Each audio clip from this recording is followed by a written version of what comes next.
চলেন আজকে আপনাদের শেয়ার করি আমার দুপুরের মেনুটি। আজকে আমি কি রান্না করেছি আর আজকের রান্নাতে কিন্তু আমিই করেছি। তো যাই হোক, তো ভিডিওটা অবশ্যই সবাই দেখবেন এবং পেজটা অবশ্যই ফলো করে দিবেন। তো আসসালামু আলাইকুম, কেমন আছেন সবাই?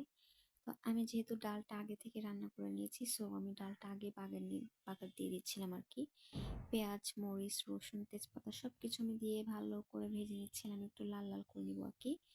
আর শুকনো মরিচও দিয়েছিলাম। আমরা অনেকে আবার কাঁচা মরিচ খায়, শুকনো মরিচ খায় না, বাট আমার কাছে মনে হয় ডালের সাথে শুকনো মরিচটা বেশি ভালো লাগবে। যাই হোক, তো তারপর এখানে যেহেতু চাল কুমড়া ভাজি করব, তো সেই জন্য আমি এটা ভালো করে গ্রেট করে নিয়েছি, দেখতে পাচ্ছেন।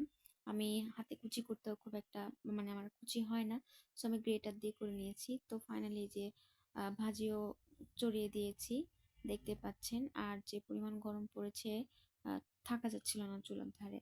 আমি খালি ভাবছিলাম কোনো মতো রান্নাটা করলেই বাঁচি।